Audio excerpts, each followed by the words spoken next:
사사기 5장 12절에서 22절까지 말씀을 봉독해 드립니다. 깰지어다 깰지어다 드보라여 깰지어다 깰지어다 너는 노래할지어다 일어날지어다 바라기여 아비노함의 아들이여 내가 사로잡은 자를 끌고 갈지어다. 그때에 남은 귀인과 백성이 내려왔고 여호와께서 나를 위하여 용사를 치시려고 내려오셨도다. 에브라임에게서 나온 자들은 아말렉에 뿌리 박힌 자들이요 베냐민은 백성들 중에서 너를 따르는 자들이요 마길에게서는 명령하는 자들이 내려왔고 스불론에게서는 대장군의 지팡이를 잡은 자들이 내려왔도다. 이사갈의 방백들이 드보라와 함께하니 이사갈과 같이 바락도 그의 뒤를 따라 골짜기로 달려 내려가니 루벤 시내가에서 큰 결심이 있었도다. 내가 양의 우리 가운데 앉아서 목자의 피리 부는 소리를 들으면 어찌 됨이냐? 루벤 시내가에서 큰 결심이 있었도다. 길르앗은 요단강 저쪽에 거주하며 다는 배에 머무름이 어찌 됨이냐? 아셀은 해변에 앉으며 자기 항만에 거주하도다. 스불론은 죽음을 무릅쓰고 목숨을 아끼지 아니한 백성이요 납달리도 들의 높은 곳에서 그러하도다. 왕들이 와서 싸울 때에 가나안 왕들이 무깃도 물가 다낙에서 싸웠으나 은을 탈취하지 못하였도다. 별들이 하늘에서부터 싸우되 그들이 다니는 길에서 시스라와 싸웠도다. 기손강은 그 무리를 표류시켰으니 이 기손강은 옛 강이라. 내 영혼아 내가 힘있는 자를 밟았도다. 그때에 군마가 빨리 달리니 말굽소리가 땅을 울리도다. 드보라는 하나님이 이스라엘에게 주신 승리를 노래합니다. 기쁨과 감사와 그리고 경탄으로 하나님의 구원을 노래하고 전쟁에 하나님이 개입하사 어떻게 시스라를 쳐 부수었는가를 여기 자세히 소개하고 있습니다. 다볼산에 바락이 군사를 이끌고 가서 시스라와 싸우기 위하여 그 다볼산 아래 기손강으로 내려옵니다. 5장 4절 보시면 여호와여 주께서 세일에서부터 나오시고 에돔 들에서부터 진행하실 때 땅이 진동하고 하늘이 물을 내리고 구름도 물을 내렸나이다. 산들이 여호와 앞에서 진동하니 저 신의 산도 이스라엘 하나님 여호와 앞에서 진동하였도다. 그러니까 아마 홍수가 내린 것으로 추측이 됩니다. 그래서 철병거를 가지고 있는 이 시스라의 군대는 그 바퀴가 진흙탕에 빠져서 맥을 못 쓰고 그래서 시스라는 나중에 보듯이 이제 도보로 도망을 갑니다. 그런 일들을 뒤에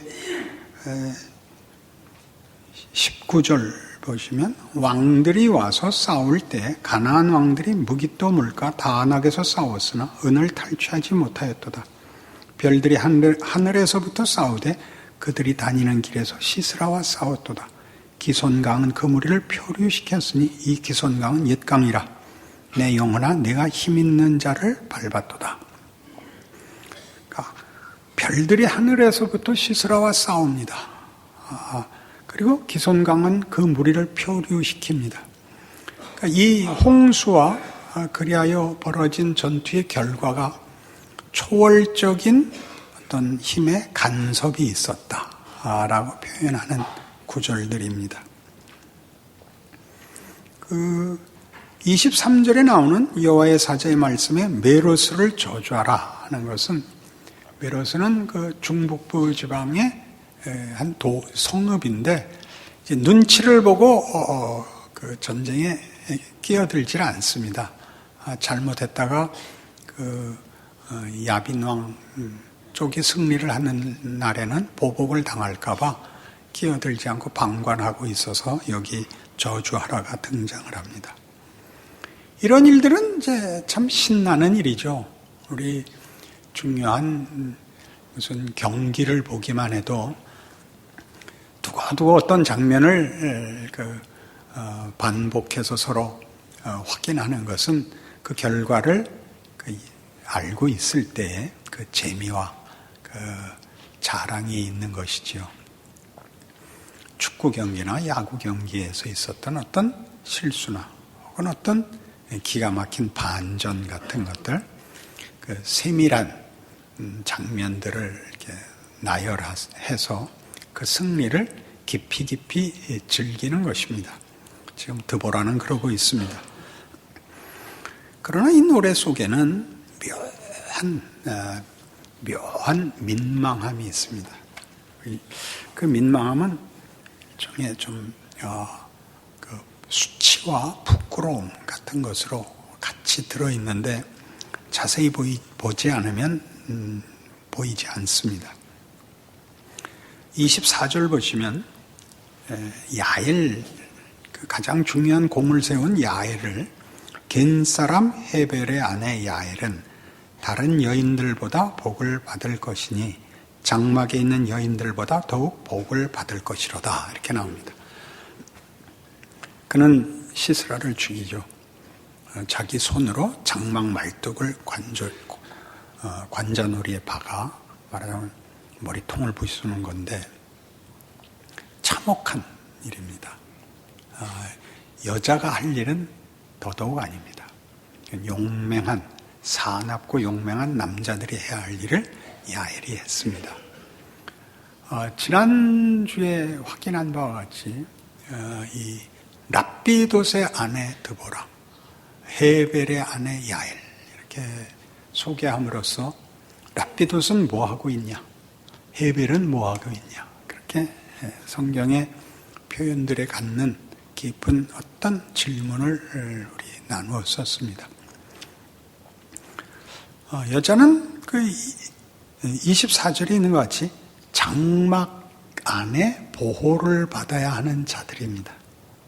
그렇지 않습니까? 그런데 그 보호를 받아야 할 그 힘의 보호 속에 있어야 될 사람들이 나와서 나라를 구해야 합니다.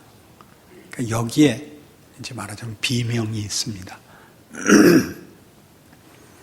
하나님의 구원은 놀랍지만 그렇게 하실 수 있는 하나님이 왜 우리 여인들의 손에 피를 묻히시는가? 그런 비명이 여기 있습니다. 그러니까 이 노래는 따지고 보면 제1차적으로는 남자들에겐 수치입니다. 그건 다만 남자들의 수치가 아니라 훨씬 크게 가부장적 제도로 운영되는 세계의 폭력성을 부끄럽게 만드는 겁니다. 힘으로 질서를, 균형을 유지하고 보존하는 그 힘의 헛됨을, 그 무력함을 또는 그 불공평함을 고발하고 있는 것입니다. 그러니까 이런 고발은 다만 정치를 잘못했다, 판단을 잘못했다, 이런 문제가 아니라 역사 내내 인류에게 주어진 이런 질문, 인문학적 공헌에 의하면 인간의 정체성과 운명을 묻는 보편적인 그리고 거대한 질문을 상기시키는 것입니다. 가부장적 제도가 가진 그 힘이 혹은 질서가, 그 책임이 마땅히 보호해야 할 것들을 보호하지 못하고 있는 것이 현실입니다. 역사 내내 증언되고 있는 현실입니다. 그 질문을 다시 꺼냅니다. 그 질문의 진정한 답은 여호와라고 얘기를 합니다. 그러나 여호와가 답이다 하는 것을 쉽게 성경을 전부 교훈적으로 그리고 해결로 읽어서 성급하게 교훈과 해결로 가시면 이것이 대단히 간단하고 단순한 구호나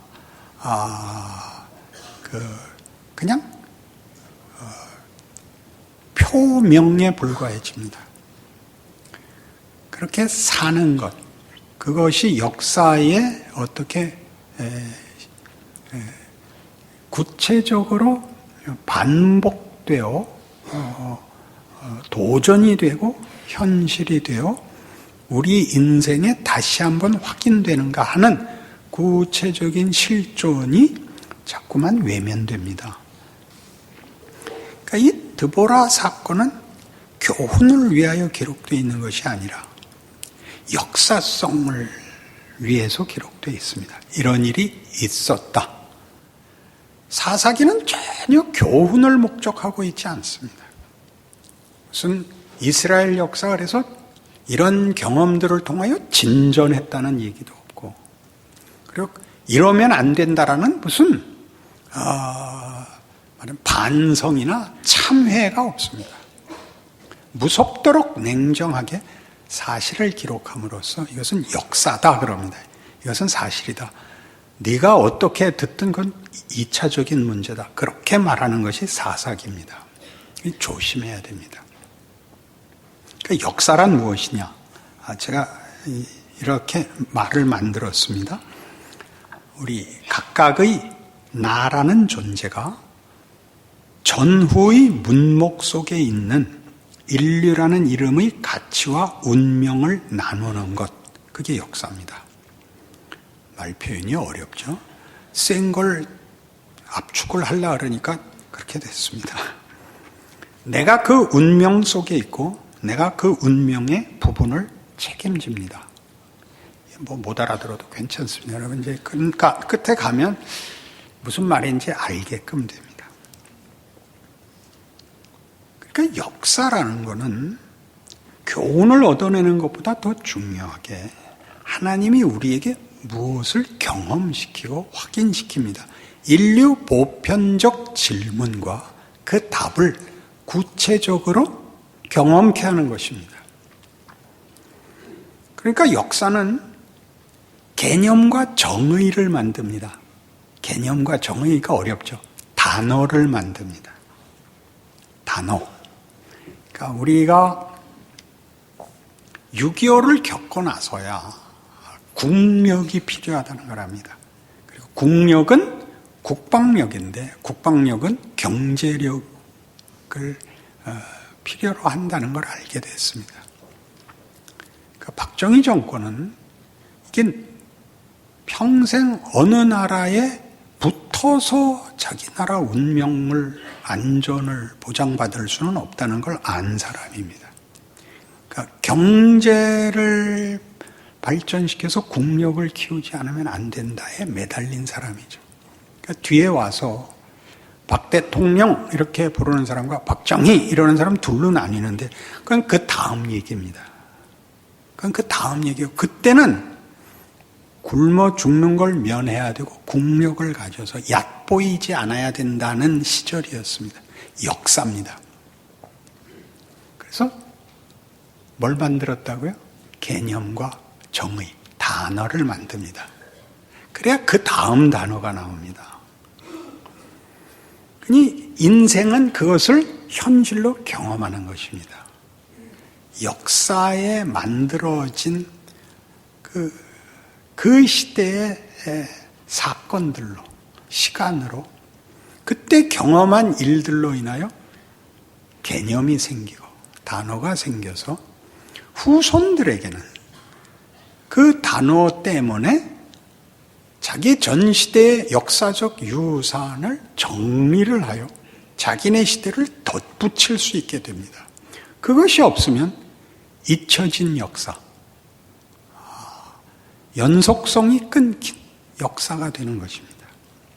그러니까 이런 차원에서 역사를 이렇게 말한 김수영 시인이 있는데 거대한 뿌리라는 그의 시에 1964년에 쓴 시에 이런 것이 있습니다.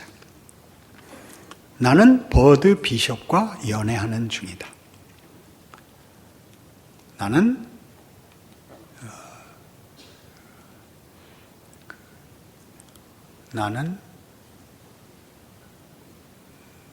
부끄러운 대한민국이 황송하다. 정확진 않은데 역사라면 아무리 더러운 역사라도 좋다. 진창은 아무리 더러운 진창이라도 좋다. 노룻발처럼 쨍쨍한 추억이 있는 한 인간은 영원하고 사랑도 그렇다. 그런 시를 남겼습니다.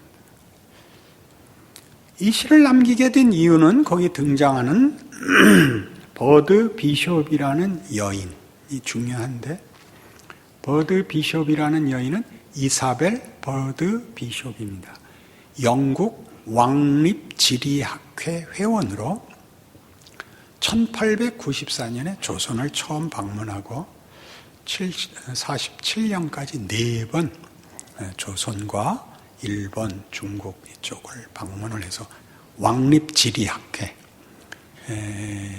식민제국의 그 최고의 우두머리인 나라의 지리학회, 그러니까 그 지리라는 의미를 아시겠죠? 지식적 차원이 아니고 이제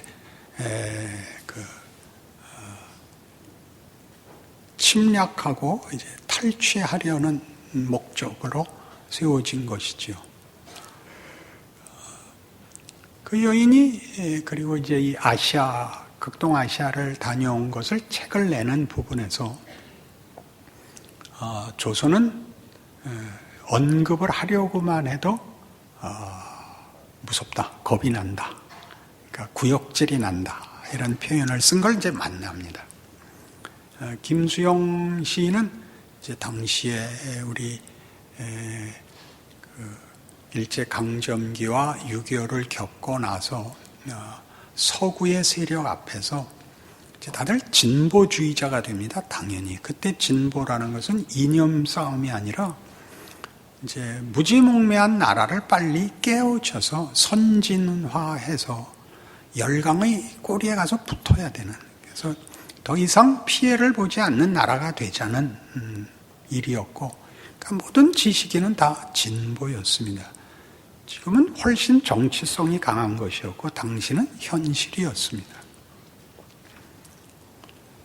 그러니까 이제 그 고명섭 씨 쓴 지식의 발견이라는 책에 고명섭 씨는 이 문제를 이제 언급을 하면서 제국주의의 압도적 시선 아래서 자기 정체성을, 역사를 부정할 수도 없고 그 역사를 통째로 긍정할 수도 없는 딜레마를 아는 김수영, 이렇게 풉니다. 기가 막히죠? 근데 어떻게 하기로 했어요? 부정하기로 했습니까? 긍정하기로 했습니까? 긍정하기로 하죠. 왜요? 선택의 문제가 아니거든요. 눈을 쌍꺼풀 수술을 하고 머리를 노랗게 물들여도 한국 사람인 겁니다. 여기 기가 막힌 역사 이해가 있어야 됩니다. 역사에서 중심부에 서는 것과 주변부에 서는 것을 우리가 정하지 않습니다. 여러분이 아무리 서구인들보다 더 문명화되고 또 전문적인 지식을 가져도 서구인이 되지 않습니다. 그건 하나님이 보내신 정체성을 벗어날 수가 없습니다. 한국인 치고는 잘났어, 이렇게 말은 들어도 그건 늘 쫓아다니는 것입니다.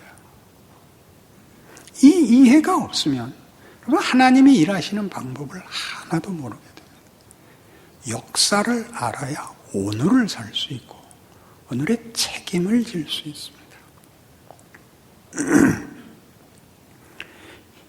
인문학이 밝힌 것처럼 우리 사사기를 하면서 확인한 대로 인문학은 역사와 문학과 철학에서 인류가 결국 이 질문 앞에 섰다는 걸 발견했다고 했습니다.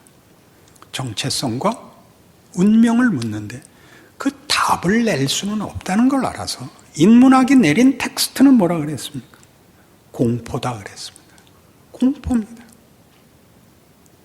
그 공포는 어떻게 나온 거냐 하면 나라는 존재를 만들기 위해서도 아니고 존재를 유지하기 위해서도가 아니라 우리라는 존재의 가치를 우리의 능력으로 만들 수 없는 것을 우리가 소원하고 있다는 공포입니다.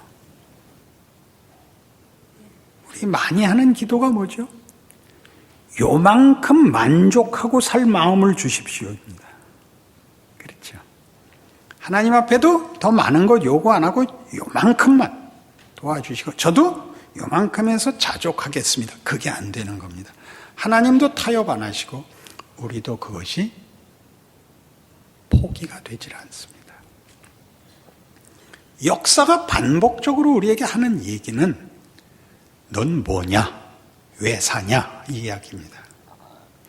잘 살 때나 못 살 때나 중심부에 있었을 때나 주변부에 있었을 때나 인간은 결국 그 질문에서 벗어날 수가 없습니다. 그 역사 속에 우리는 과거의 역사의 산물을 살고 오늘이라는 게 어제의 산물이고 오늘 내가 살고 이것이 내 후손들에게 내일을 만든 원인이 될 텐데 그 모든 것 속에 반복되는 질문은 언제나 이거더라 이겁니다. 왜 사는데? 어떻게 살 건데? 무엇을 위해서? 이 질문 앞에 언제나 반복적으로 서더라. 역사입니다. 그니 드보라의 이게 무슨 심각하고 이렇게 막 이렇게 세뇌를 하는 내용이 아니다 그런 뜻입니다. 너무나 모두에게 현실이고 동등한 조건인데 여기를 놓치고 자꾸 꿈을 꾸듯이 가는 바람에 누구를 부러워하고 거부하고 분노하고 체념하고로 덮어져서 기독교 신앙이 맥을 못 쓰게 됐다. 그 얘기를 아주 담담하게 할 작정인 것입니다. 여러분들이 그 자기 인생을 살고 있는데 드보라는 영웅이었다 이렇게 해갖고 넘어가고 이스라엘은 바보짓을 했다 그래갖고 넘어감으로써 역사의 진정한 가치를 놓쳐서 오늘을 사는 일에 여러분들이 뭘 어떻게 책임지고 누려야 하는지를 모르고 있는 것처럼 한심한 것은 없는 것입니다.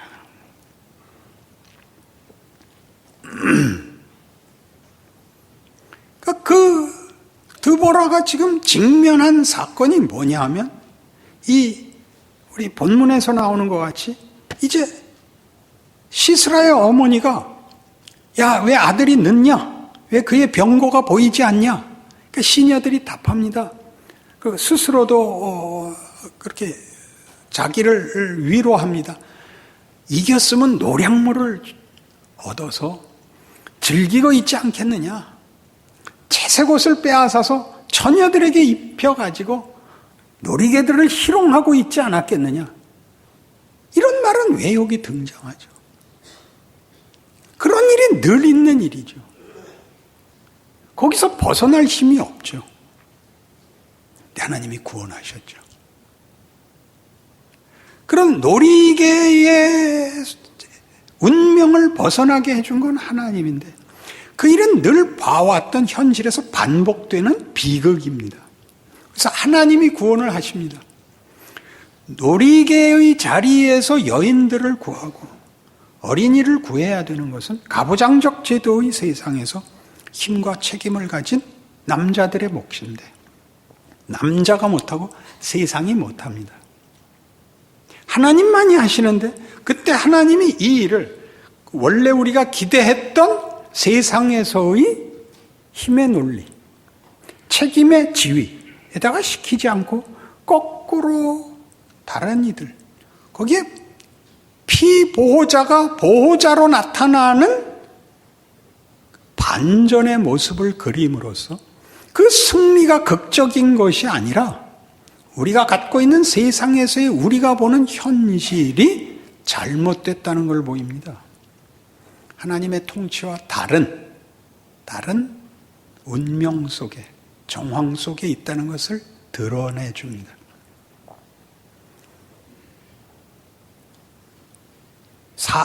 사장을 할 때 했던 식으로 하자면 드보라의 승리는 어린아이와 젖먹이의 입으로 권능을 세우시는 하나님입니다.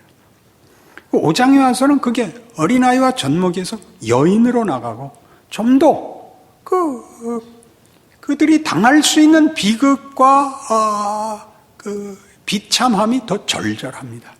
그러니까 드보라의 노래는 하나님의 구원의 크기에 대한 경탄이면서 동시에 비명이 됩니다.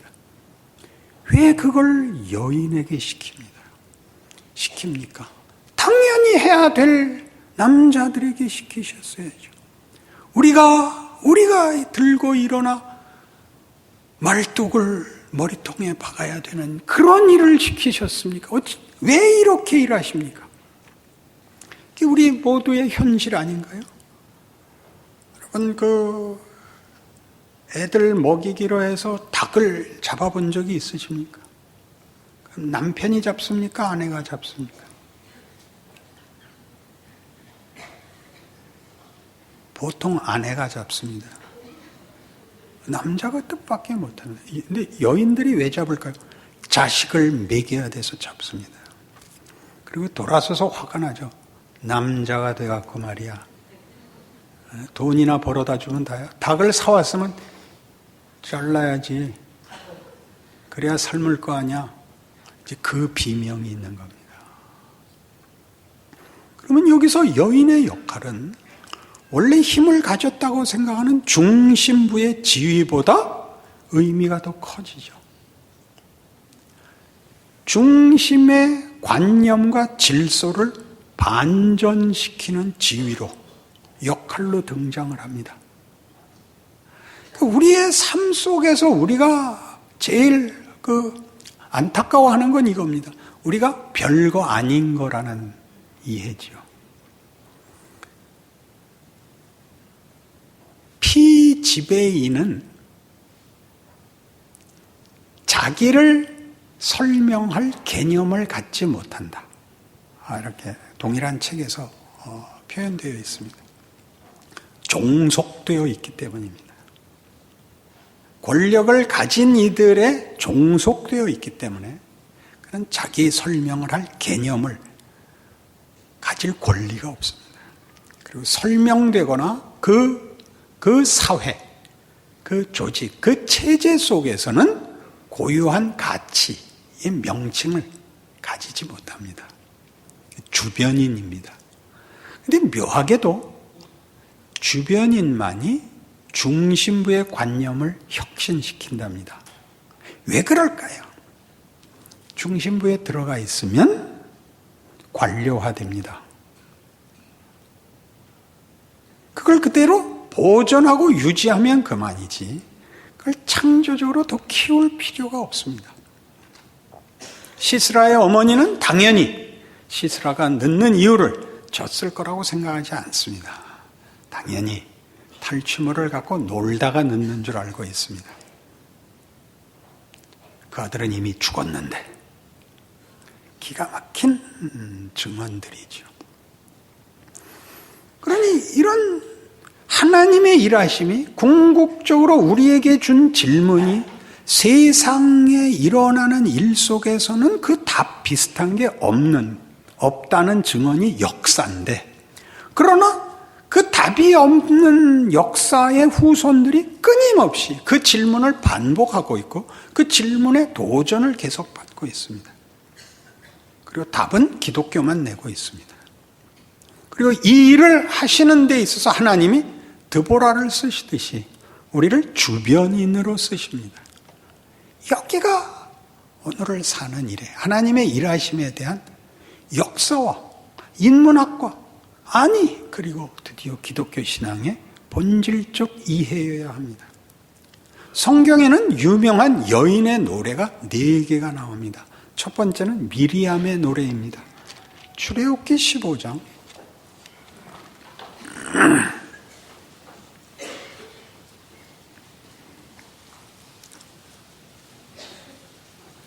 출애굽기 15장에서 1절부터는 모세와 이스라엘 자손이 이제 홍해를 건너고 애굽 군대의 멸망을 보면서 하나님 앞에 구원을 노래하는 장면이 나오고 19절 이하에 미리암의 노래가 뒤를 잇습니다. 바로의 말과 병거와 마병이 함께 바다에 들어가며 여호와께서 바닷물을 그들 위에 되돌려 흐르게 하셨으나 이스라엘 자손은 바다 가운데서 마른 땅으로 지나간지라. 아론의 누이 선지자 미리암이 손에 소고를 잡으며 모든 여인도 그를 따라 나오며 소고를 잡고 춤추니 미리암이 그들에게 화답하여 이르되 너희는 여호와를 찬송하라. 그는 높고 영화로우시며 말과 그 탄 자를 바다에 던지셨음이로다. 세상을 깨박을 냈다가 아니라 세상의 폭력을 해결하십니다. 더 큰 권위와 공의와 자비와 긍휼로 세상을 다스리시겠다고 하는 것입니다. 미리암이 노래하고 미리암을 따라 여자들이 나와 소고치며 춤췄다는 의미를 드보라의 노래와 함께 기억해야 되는 겁니다. 그리고 사무엘상에서는 한나가 그 기도를 합니다. 여호와께서 내 기도를 들으셨다. 여인의 기도를 하나님이 들어주는 겁니다. 원래 누가 들어줘야 되는 겁니까? 남편이 들어줘야 됩니다. 남편은 들어주지 못합니다. 하나님이 들어줍니다. 이게 한나의 기도의 중요성입니다. 가장 중요한 것은 오늘 우리 드보라에선 봤으니까 누가복음에 가시면 마리아의 기도와 찬송이 아주 그 절정을 이룹니다.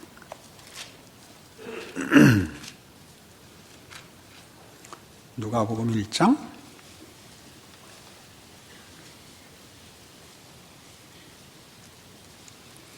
46절입니다. 마리아가 이르되 내 영혼이 주를 찬양하며 내 마음이 하나님 내 구주를 기뻐하였으면 그의 여정의 비천함을 돌보셨습니다. 보라 이제후로는 만세 나를 복이 있다 일컬으리로다. 능하시니가 큰일을 내게 행하셨으니 그 이름이 거룩하시며 긍휼하심이 두려워하는 자에게 대대로 이르는도다. 그의 팔로 힘을 보이사 마음의 생각이 교만한 자들을 흩으셨고 권세 있는 자를 그 위에서 내리치셨으며 비천한 자를 높이셨고 줄이는 자를 좋은 곳으로 배불리셨으며 부자는 빈손으로 보내셨도다. 그 종 이스라엘을 도우사 긍휼히 여기시고 기억하시되 우리 조상에게 말씀하신 것과 같이 아브라함과 그 자손에게 영원히 하시리로다. 마리아의 찬송은 이겁니다. 비천한 나를 돌아보았다. 비천한 나를 돌아보았던데 그의 돌보심은 그를 말하자면 고난에서 억울함에서 구원하는 게 아니라 마리아로 하여금 메시아를 낳게 하는 것입니다. 누구를 낳는다는 것은 여자가 애를 낳았다라면 여러분 그게 뭐 중요한가 그러겠는데 우리 예전에는 이렇게 썼죠. 박정희 대통령이 한강의 기적을 낳았다. 그렇게 표현했습니다. 그렇죠. 낳았다는 표현을 아시겠죠. 마리아가 인류를 구원하는 구원자를 낳았다. 아니, 더 극적으로 마리아가 구원을 낳았다. 그럼 여러분 믿어지십니까? 그는 처녀고. 처녀라는 것은 홀로 애를 낳을 수 없는 그리고 아무 힘을 갖고 있지 않는 물리적 힘이 없는 존재입니다. 그가 구원을 낳습니다. 그게 무슨 말인지 아시겠습니까? 여러분이 스스로 평가하기를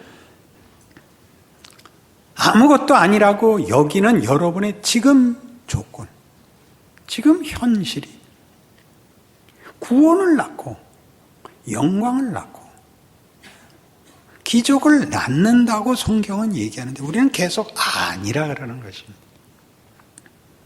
뭘 주면 여러분이 이해를 하시겠습니까? 여러분이 어떤 조건들을 더 가짐으로써 그 결과물을 만들면 틀림없이 공부 잘했더니 복이 왔다 그럴 거 아닙니까? 그거는 세상 질서라고요. 경쟁에서 이겨야 얻는 것, 그는 이미 철저하게 십계명에서 깨집니다. 여호와만을 섬겨서 네 이웃의 것을 빼앗아서 채우지 말고 하나님을 섬기라는 것이 하나님이 내 필요를 충분히 채우시니 거짓말하거나 살인하거나 거짓 증거해서 빼앗아서 도둑질해서 네 필요, 아니 네 가치를 만들 필요 없다. 이 십계명에 이미 나와 있는 겁니다. 그래 잘 생각하십시오. 예수 믿는 사람이 대통령이어야 될 필요는 없다고 누누이 하는 얘기가 이겁니다. 예수를 믿는 게 무슨 나쁜 조건이겠어요. 그러나 그렇게 함으로써 우리는 하나님이 일하시는 이 세상이 요구하는 평화, 정의와 비교할 수 없는 나라를 만들겠다고, 하나님이 그걸 주겠다고 한 약속들과 내용들에 대하여 우리는 세상의 권력, 세상에서의 자랑 같은 것으로 그게 묘하게 오해됩니다. 그게 오해되는 가장 큰 현상은 내가 더 배웠더라면, 지금보다 나은 존재였다면, 내 남편이 조금만 더 밀어줬으면, 일하는 대로 가면 여러분은 아직도 하나님 나라와 하나님이 일하시는 방법을 개뿔도 모르는 것입니다. 개뿔은 좀 더 신령한 표현이 없을까요? 하나님이 못하실 일은 없습니다. 여기에 기독교의 위대함이 있습니다. 나의 모든 부정적인 조건들이 전부 언제든지 반전을 만들 수 있고 기적을 만들 수 있다고 얘기하는 것입니다. 아니 이럴 수가요가 일어난다고요. 보이게죠. 역사라는 거대한 이 영역에서는 우리가 한 것이 그 밖에 나가서 그랬구나라고 볼 틈이 없습니다. 우리가 그 안에 있으니까요. 밖에 있지 않고 그 안에 있음으로써 구체적으로 내 존재, 내 역할, 내 인생은 귀한 것이 됩니다. 그 조건에서 하나님의 사람은 어떻게 해야 되는가? 라고 늘 물으십시오. 반복적으로 예수 그리스도의 성육신과 십자가라는 하나님의 방법을 늘 생각하십시오. 그것은 겸손하고 순종하고 충성하고 믿음을 가지고 이런 말들로 이렇게 추상화시키지 마시고 하나님이 이미 친히 구체적인 길을 걸어 정황 속에서 부분이 되어 전체를 구원하는 일을 시행하셨다. 그렇게 자기 인생을 유일한 인생으로 이해하셔야 됩니다. 예수의 죽음을 아무도 그가 왜 죽었는지 이해하지 못하는 죽음을 죽으십니다. 그렇게 해서 울어버리고 고통을 당하신 분으로 그렇게 동정하고 하는 걸로 넘어가는 순간 망하는 겁니다. 그건 반복되고 있습니다. 보편적 질문이 반복되는 것과 똑같이, 아니 훨씬 크게 그 질문을 주신 하나님 매 사건마다 매 시대마다 매 개인에게 반복적으로 답을 하고 계십니다. 답을 하고 계십니다. 그걸 살아내라고 합니다. 너는 위대한 존재다. 네 삶이 하나의 성육신의 연장이다. 그걸 모르면 못 살죠. 아무것도 아니니까 못 살죠. 여러분 인생과 여러분의 조건을 기꺼이 감수하고 살겠습니까? 역사라면 아무리 더러운 역사라도 좋다 이렇게 말한 인문학적 결론을 고쳐오십시오. 그리고 하나님의 구원이 어린아이와 젖먹이와 과부와 처녀를 통해서 일하신다는 것을 성경을 읽고 확인하시고 내 인생이 바로 그 하나님의 방법이라는 것으로 함께 묵고십시오. 위대한 생애가 되실 것입니다. 기도하십시다. 하나님 아버지 은혜를 감사합니다. 우리의 길의 중요함, 그 그 실제성, 우리가 하루를 사는 기적, 하나님과 동행하는 지위, 영광, 위대함 기억하고 살겠습니다. 어느 조건, 어느 상황, 어떤 역할도 하나님과 함께하는 자리라는 것 기억하는 그 은혜와 용기를 갖고 살아내게 하여 주시옵소서. 예수님 이름으로 기도합니다.